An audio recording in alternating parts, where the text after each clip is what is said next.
All right, guys. Like I said in my previous video about the Eagles and the Packers, we're gonna recap Week 1. This is every game from Week 1 that we're about to recap right now.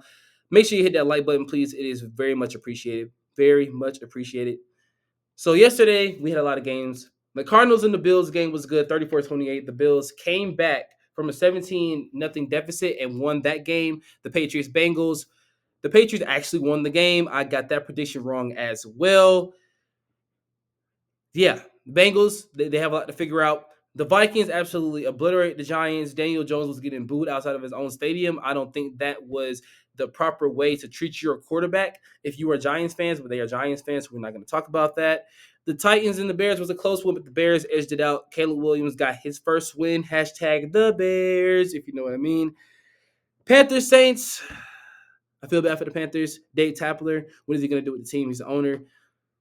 New head coach, new GM. It's only week one. It's only week one. Things will turn around for this team. 47-10. Yeah. My Falcons went up against the Steelers here at home.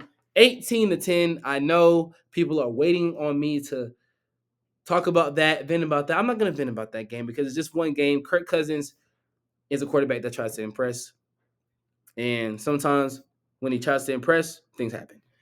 So that's that game right there. We will bounce back and be better. TJ Watt is gonna be great. The Jaguars and the Dolphins, another tightly contested game. Excuse me. Tyreek Hill, of course, with the detainment earlier that morning yesterday, did the gesture again when he scored a touchdown. Dolphins edged it out 20-17. I love that for them after all the things that occurred yesterday morning, getting a win week 1 to solidify themselves right now as definitely an AFC contender. The Jaguars look doggone good also. Trevor Lawrence, after that extension, he looks good too. The Texans and the Colts, 29-27. You have two young quarterbacks going against each other. The number 2 picks and the number 4 picks in last year's draft. CJ Stroud versus Anthony Richardson, or A Rich is what they call him now. Executives say that they are scared of him. I want to see it myself. And yes, he did show yesterday. Big fourth down conversion. Plowed into the end zone for a touchdown. Anthony Richardson is the man. CJ Stroud is definitely going to be in MVP conversations this year. Don't be surprised if Anthony Richardson is also in comeback player of the year conversations as well. Raiders, Chargers, Justin Herbert, new regime. He's back but with a new regime, with a new head coach, new everything, right? Revamped team, and they edged it out. Not even edged it. They got the win over the Raiders 22-10. The Las Vegas Raiders, they should have started Aiden O'Connell, in my opinion, but they wanted to start Gardner Minshew. I don't know why. They think they're competitive, but hey, I'm looking for that Devontae Adams trade to the Jets any day now. I think it'll happen. Broncos, Seahawks, we know the storylines there. The rivalry there as well. Russell Wilson no longer there, so not really a storyline, you know what I mean? But Noah Fant, still there and everything. 26-20. Denver Broncos lost to Seattle Seahawks. Bo Nix is now the starting quarterback. Jarrett Stidham has some words about him losing the starting job. Zach Wilson has some encouraging words for him. Bo Nix, he deserved the starting job, and he's a captain as well, 21, 22 years old. Bo Nix is the guy there in Denver. I believe he is the guy that's going to help them turn things around there in Denver. Seattle Seahawks barely edged it out against the Broncos. I like how the Seahawks are built. Are they in a rebuild? Are they in a retool? We don't know right now. They're definitely not contenders in my eyes right now, but we'll have to see what this season entails for them. The Cowboys and the Broncos, 33-17. I was watching that game with my mom, and oh my goodness, Dak Prescott had something to prove after signing that huge contract, which made him the highest player once again in NFL history. 4 years, $240 million.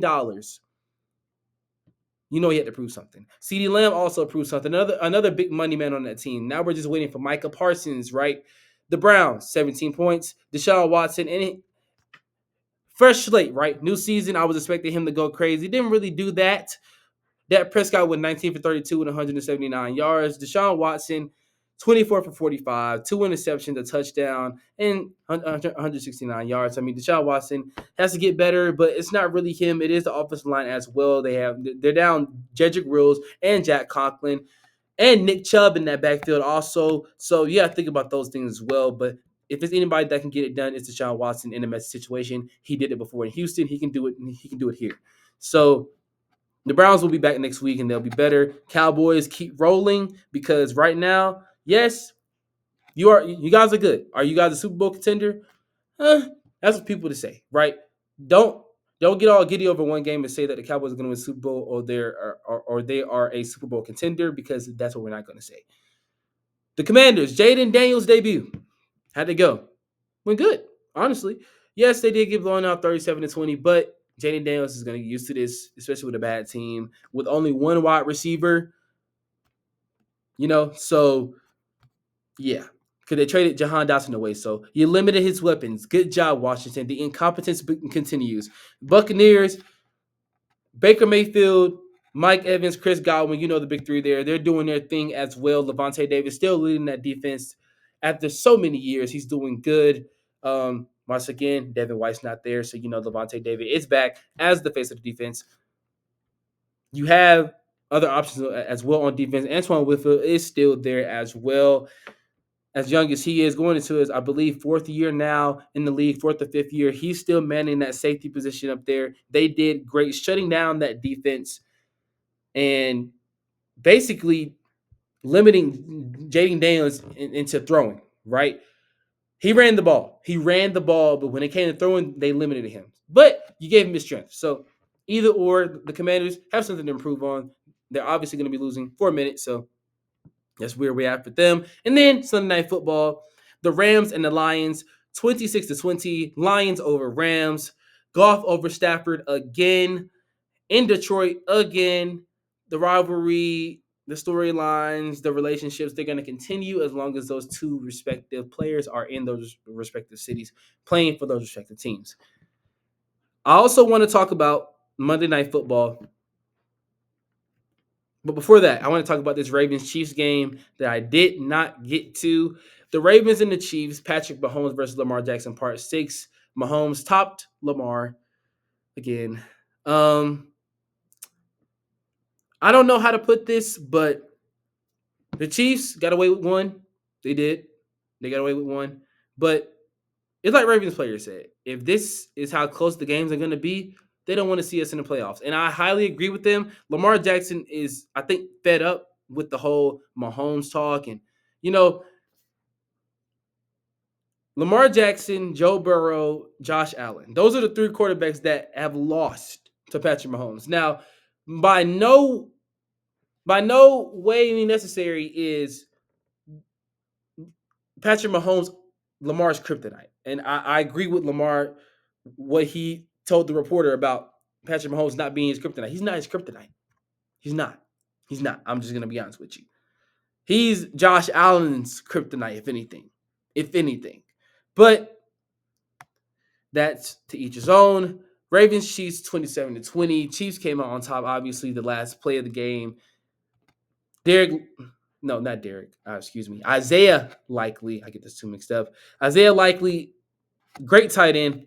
The manimal, Mark Andrews, he had a great game as well. But Isaiah Likely was the star of that game, in my opinion. He definitely helped them in that fourth quarter. Lamar Jackson, obviously, he did his thing out there. So as I'm looking at the stats, everybody contributed, but it just came down to the last play. Offensive line has to do better. Justice Hill should not be out there in the fourth quarter. He should not be out there in the fourth quarter.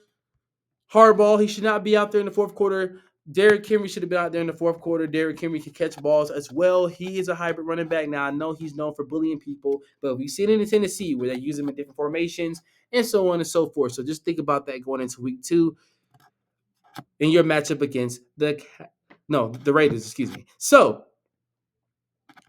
Jets, 49ers. Who's going to win this game tonight?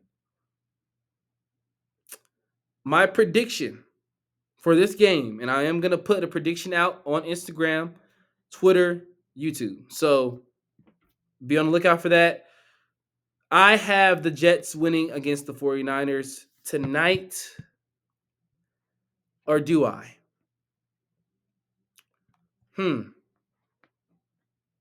This is really tough, guys. This is really tough to match out. Aaron Rodgers is coming back from his 4-play injury last year, if you know what I mean. The 49ers are coming off of an offseason, a hectic offseason, probably one of the most hectic in their history.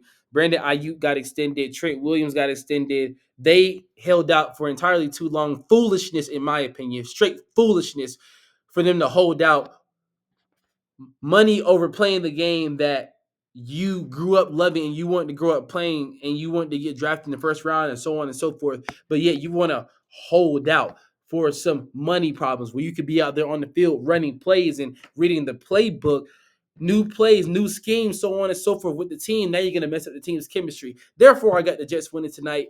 Brandon Ayuk, you're going to learn your doggone lesson. You're going to learn your lesson, okay? Trent Williams, I know you're probably the best tackle in the NFL. So what? I will put Quentin Nelson over you and put you at number 2. Okay. This is my opinion of Trent Williams. You're a dog. You a dog. I get it. But let's not sit up here and act like you did not just blame Ricky Parcells' almost fatal injury on the reason why you came back. Don't do that. Don't do that at all whatsoever. Do not do that to your own teammate. He's not going to look at you and be like, wait a minute, did you just use me at your expense to get your money? No, we're not going to do that. But anyway, that's another conversation for another day. I have the Jets beating the 49ers because you guys are going to learn today, okay? Y'all are on the last leg of contention. Deebo Samuel has not got a contract extension yet. You're going to have to trade him, okay? You gave Brandon Ayuk the money instead of Deebo Samuel. That's probably going to work out terrible for you. Christian McCaffrey is going to do his thing. He's going to carry the team as always. Brock Purdy is going to carry the team as always and manage the game, right? Nick Bosa is going to carry the defense. Fred Warner as well.